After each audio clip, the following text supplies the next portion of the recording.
Hey everybody, welcome to It's a Metal Thing. Today I put the transmission mount in my 1961 Ford Falcon Gasser.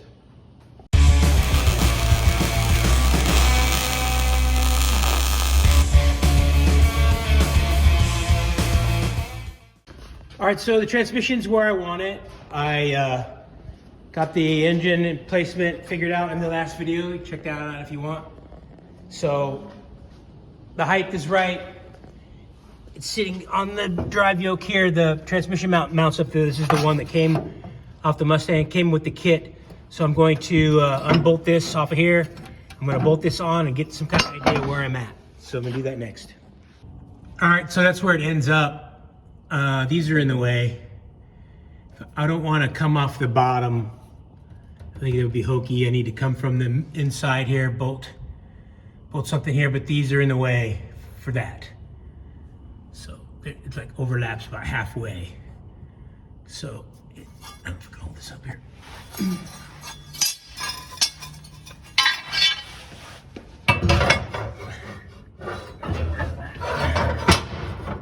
Right there, so you can see, in order to put a tab on there, it's gonna be right against there.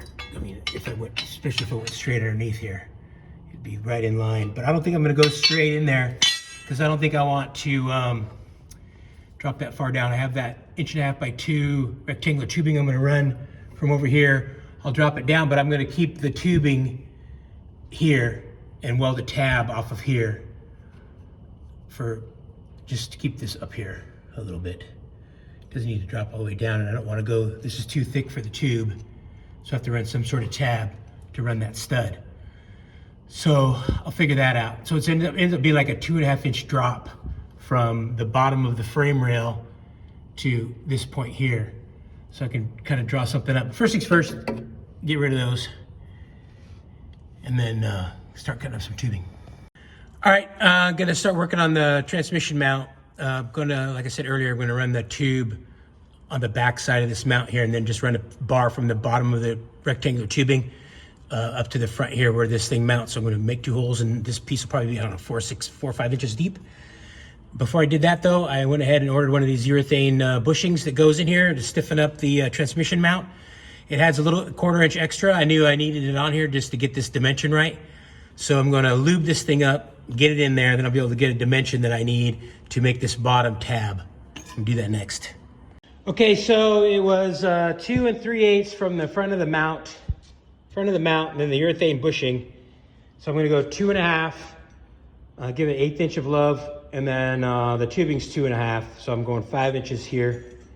And then this width here on the pad itself is only 5 inches wide, so I'm going to do 5 by 5. I was looking at 1/4 inch, I feel like it was gonna be enough. 1/2 inch is too much. Went to Modesto Steel, they had this remnant, and they gave it to me because they're so nice. And I go there and spend a ton of money. So I'm gonna cut a 5 inch by 5 inch piece out of here. Gonna use the old mount for the hole placement. I'm gonna drill some holes. I'm gonna get this underneath there and fasten it down. And then I'll be able to build the cross brace out of the tubing, get the angles that I need and the width and all that. So I'll do that next. So from the front of the pad to the center of the bolt was 7/8, probably some sort of metric number.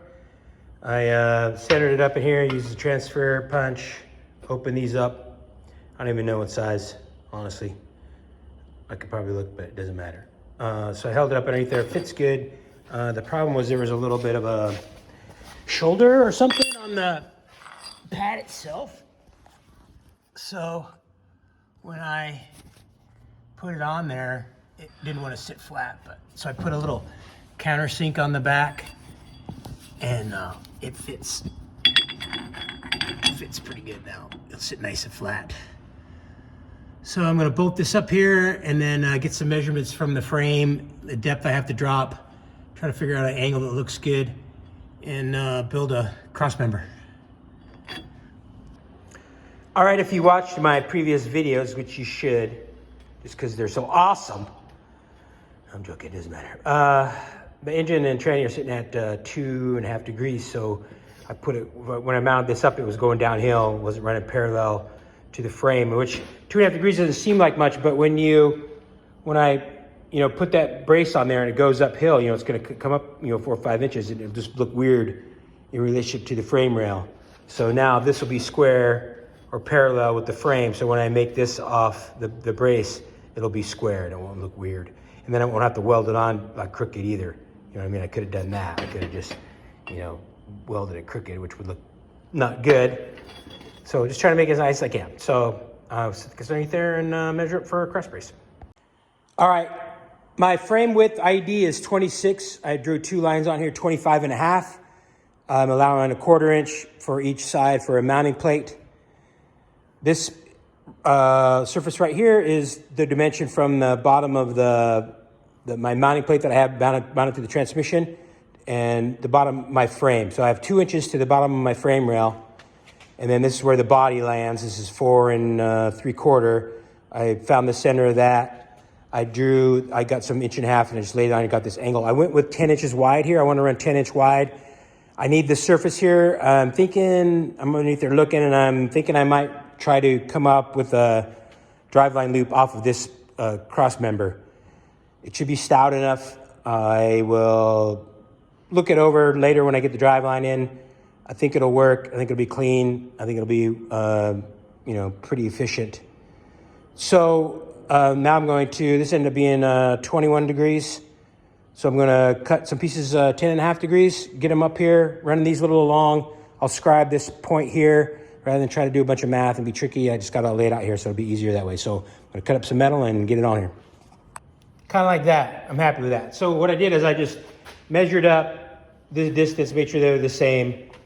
I took my square and I drew the line straight on there. Took my angle finder, set it at 22 degrees, drew the line, and just cut it. So when I cut this one, it should be good. We should be 25 inches, 25.5. So I'll probably tack this together, get up underneath there, and see kind of where I'm at. And that's next. Tacked up, pretty happy with it. It's 1/8 inch wide. So I'm gonna stick it underneath there and see where I'm at. I'll grind the ends to get the fit.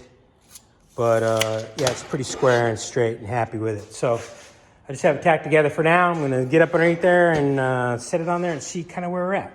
And let's do it. All right, so kind of like that. I'm gonna run it flush with the back here. That leaves me about a 1/4 inch gap between the urethane bushing in there and this cross member. I'm happy with the height. It needs to be wider though, so I'm a little shy. So this side's touching, and that side's about a 1/4 inch. So I need to take some material off, get the width better, and yeah. So I'm gonna do that. I'm gonna grind this side down. I don't really think I could probably cut it with an angle grinder, get a 1/4 inch off of there, and then figure out mounting plates. I gotta cut this out. Still, I haven't done that.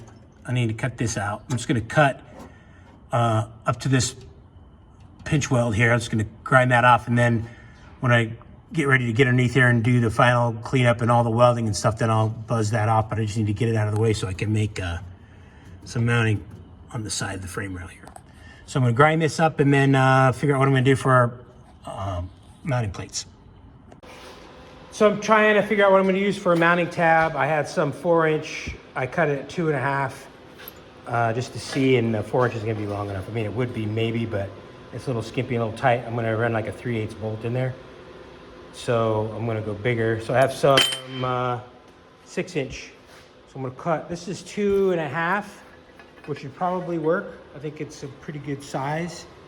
I might go a little bit bigger. I'm gonna go like 2 3/4 since I'm gonna cut those anyway.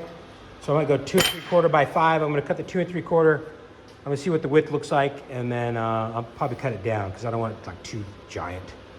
So I'm gonna cut a couple strips 2 3/4 and probably cut them up at 5, and that'll be my mounting tab. I'm going to, there's a couple ways I can do this. The frame rail itself is 3/16, which isn't ideal for a situation where there's gonna be a lot of leverage trying to pull the threads out, but this will all be shear, especially with that larger plate on there. It'll be a shear situation. It won't be so much the threads being pulled out. It'll be more about the bolt strength. I'm I could probably just get away with doing that. Another option is the back of that frame rail tube is open. I can drill some holes in there and put a slide piece in behind there and plug weld that in and then drill a tap in there. And this will be like almost a 1/2 inch of material there. I don't think it's necessary. I don't know what I'm gonna do. I'll figure it out. All right, kind of like that. So now I got to get it all squared up. I'm gonna drill some holes in the end plates, those little plates down there. I'm probably gonna go, what I'm gonna do is I'll drill a 5/16 hole in there, which is the thread hole size for a 3/8 bolt. I'll get those squared up in there. I can take measurements off the back of the frame. The front of the frame rails lengths are different up here because the angle of the floor is different, so they end up in a different spot. So all this stuff is squared off of the back. So yeah, right there, just like that. Like I said, I'm gonna smooth it all out, straighten it all out, get it all squared up. This thing wants to sag, just with that rubber, just the weight of this thing on there. So I don't know what that urethane bushing does. It doesn't seem like a whole lot, but so I gotta make sure that's not sagging and everything. I gotta get everything all squared up. And then just tack it in. It should be pretty close to done. So I'm gonna drill some holes and square everything up and tack it in. Okay, got my bracket marked up, leveled up, scribed up, drilled up. It's I don't know, what is that, 15/64 clearance for 3/8, whatever that is. I held them up here, squared them up, got them measured up, did a transfer punch. Where's it at? Transfer punch, it's around there anyway. So, and then I punched them out and drilled them out. 5/16, ran a 3/8 bolt, tapped it. Got this cardboard back here for a spacer for a finish and be able to slide it in and out a little easier. Probably could go a little thicker. A good thickness is, for that kind of thing, is like a 12-pack carton. I might double this up. Don't want to be too tight. So then after I get that drilled and tapped over here and mounted up, then I'm going to set the cross brace in there and tack it in. That's next. Like that. So I'm happy. Everything's square and level and straight. I'm just going to come in here now and tack all these up. And then that'll be it for the transmission mount. Till it comes time to take it out and fully weld it. So I'm just gonna tack it in real good and leave it till disassembly. So I'm gonna do that now. Done. Show you the final product. It's just tacked for now. I doubled up the paper, so there should be plenty of clearance. Should be able to get in and out pretty easy. So yeah, I'm done with this part till it comes time for final assembly or final weld. Nothing on this car is welded except for the frame. That's about it. Everything else is tacked. I just want to pretty much get it done. So if anything has to move. So, tranny mount or safety hoop mounted off here somehow? Maybe, I don't know. Come around there, possibility. That's for later though. All right, so that's it for the transmission mount. Got so much more to do. I think next I'm going to go ahead and put the spring purchase on, the shackles and the mounts. Get those on there, get the measurements I need to go see the spring guy, get that going. Until that happens, I'm going to go ahead and try to fit that tunnel back. I think it'll go. I actually think I'll be able to reuse it and get it back down in there by manipulating like around those corners there. I think there's enough material on there. I said that earlier, but I think there's enough material I can get on there without having to add too much metal. Then I need to order up some 1 5/8 dies for my Hausfeld bender. I've had this bender for 1,000 years. It belonged to my father-in-law. We used it back in Alaska. He had the dies for 1 5/8, but he gave them to a buddy of mine, a good friend of mine. His name was Gene LeMay. He was a master fabricator. That guy he built some badass shit.